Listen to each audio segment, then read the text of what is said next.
What's going on? We back. Motor City Lions Talk. It's your boy CJ Goodfellow. Want to shout out to everybody that been supporting the page. About to get to the comments after or right before I drop this video. I'm talking about the Detroit Lions offensive line. A lot of people say get offensive line help.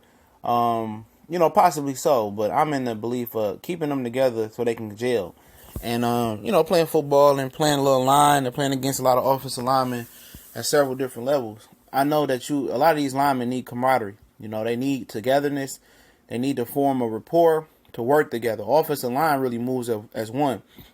And the Lions never had a chance to do that this year because of the injury of Decker, and Greg Robinson being in there. And I think it kind of threw it off. And people can point to the individual, disappointing performances of Rick Wagner and TJ Lane. And I understand that. But I believe the Lions should keep this group together one more year. Possibly plug in, move Glasgow. I've been hearing that from a lot of guys. Glasgow's a better center than Swanson. Plug Glasgow to center and bring in a left guard maybe. But it's very important these guys continue to gel and work together. I think it's very, very vital so they can learn each other because as an offensive line, you have to get those reps in together. And by them cutting the padded practices down and training camp and OTAs and all that stuff, they really never got a chance to really, find each other. And maybe the coaching wasn't up to par as well by them firing the offensive line coach. So maybe you bring a coach in another year under their belt. I think this offensive line could be pretty good, And I think a lot of people just want to do quick turnover, but offensive line doesn't work like that. It took years for that 1 year where the Lions had one of the top offensive line with Raiola and Reef and all those guys. Warford, was it Sims? I can't remember who was all on that offensive line.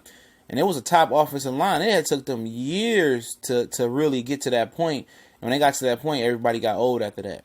And it takes years to form a good offensive line. And I think, Lane getting healthy, Rick Wagner, which I always forget his name for a reason, getting healthy, if you want to plug in Glasgow at center and your guys think Glasgow is better than Swanson, I heard that a couple times, good.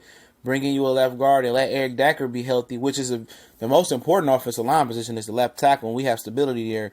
And I don't ever think he really even got healthy this year, for real, coming off the shoulder injury. So I'm in belief to let these guys play it out again this year, possibly move Glasgow to center, like a lot of you guys said, bring in the left guard. And that's the adjustment that I'm making. I let the new coach, offensive line coach come in and mold it from there.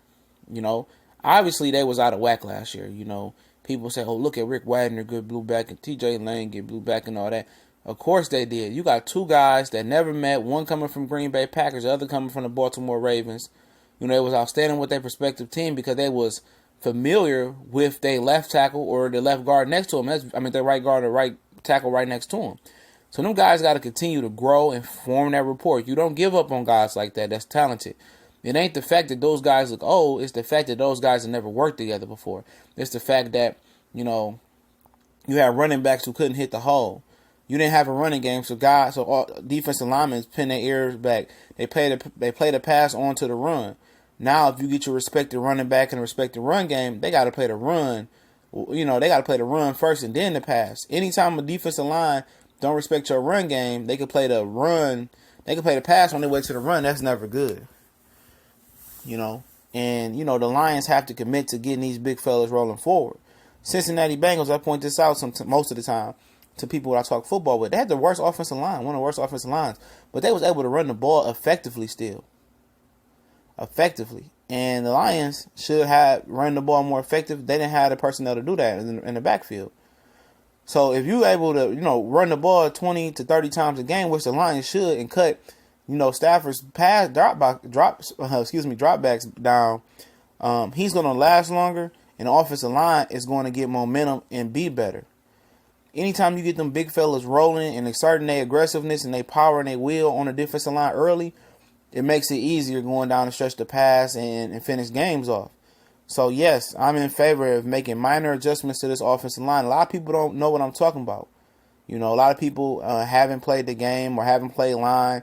But you need that camaraderie. You have to keep these guys together. You can't keep recycling if it's not working. Recycling offensive linemen, bringing new offensive linemen in. You have to let them form that camaraderie and that rapport. And after, 2 or 3 years it don't work, then you go ahead and make your adjustments. But it was some asterisks behind that last year. Decker's shoulder, Robinson, messed it all up. Rick Wagner and TJ Lane playing next to each other who are not familiar with less padded practices. So that's just my perspective on there. I wanted to drop a video on this, man, because I see a lot of people saying this, and I would like to hear your guys' feedback on this. Especially guys that's familiar with line play, coaches and stuff of that nature, or just fans. We gone.